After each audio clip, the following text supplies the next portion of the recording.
भूत की कहानी औरत और लड़की की आत्मा। साल 1950 का यह एक चौंकाने वाला किस्सा रानी बाजार का है। यहाँ राज प्रकाश रहता था, जिसकी बेटी को 5 साल की उम्र में कैंसर हो गया था। कई डॉक्टर को दिखाने और इलाज कराने पर भी उनमें किसी तरह का सुधार नहीं आया। होते होते एक रात कैंसर ने उनकी जान ले ली। उस बच्ची की जान रात को करीब 1 बजे गई थी। उसी रात को पास के ही एक गांव की महिला मोहिनी को एक ट्रक ने टक्कर मार दी थी। मोहिनी के परिवार वालों ने पूरी विधि के साथ उसे अंतिम विदाई दी। अब बच्चे के परिवार वालों भी उसे दफनाने के लिए जंगल की तरफ निकले। जंगल जाते समय अचानक से उस लड़की के शरीर में हलचल हुई। सभी हैरान हो गए कि मृत्यु लड़की का शरीर कैसे हिल रहा है। थोड़े ही देर में लड़की जिंदा हो गई और उसके परिवार वालों खुशी खुशी उसे अपने साथ घर ले आए। किसी को इस बात की भनक नहीं थी कि उस लड़की के अंदर उसी रात ट्रक से टकराने वाली मोहिनी की आत्मा घुसी थी।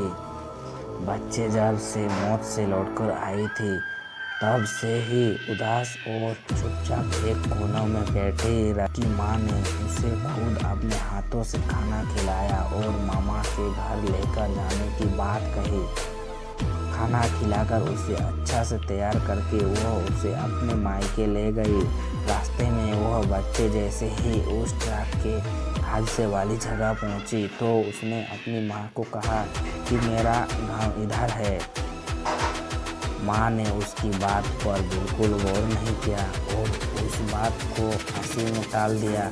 कुछ ही देर में वह अपनी बेटी के मामा यानी अपने भाई के घर पहुंच गए। 1-2 दिन बाद मामा जी के घर के आसपास ही बच्चे के अंदर घुसी मोहिनी को अपने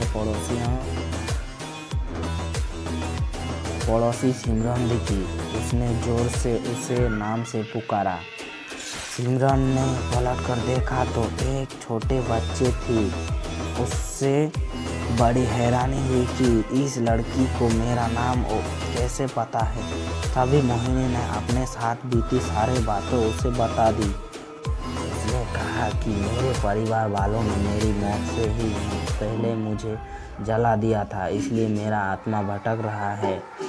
उसी दिन उस लड़की की भी मौत हो गई थी तो मैं उसके शरीर में घुस गई। सिमरन ने यह बात अपने गांव जाकर सबको बता दी। पूरे गांव वालों और उसके रिश्तेदारों मोहिनी से मिलने के लिए उसी बच्चे के मामा के घर के पास पहुंच गए। उस लड़की के अंदर रही मोहिनी की आत्मा ने सबको एक एक करके पहचान लिया। कुछ देर बात करने के बाद वो अपने परिवार वालों के साथ अपने घर चली गई। अब उस लड़की की माँ बच्चे को घर में ना देखकर परेशान थी। जब उसे पता चला कि वो कुछ लोगों के साथ दूसरे गांव गई तो वो उसे बुलाने के लिए चली गई। अपने परिवार के साथ खुश मोहिनी ने वापस आने से मना कर दिया। पास के ही लोगों ने उसे समझाया कि तुम्हें दोनों परिवारों के साथ रहना चाहिए, इससे सभी को खुशी मिलेगी। तुम किसी एक परिवार को दुखी नहीं कर सकती हो। इस बात को सुनने के बाद लड़की के शरीर में रह रही मोहिनी अपनी माँ के साथ वापस आने के लिए राजी हो गए। अब वो दोनों परिवार के साथ खुशी खुशी रहने लगी।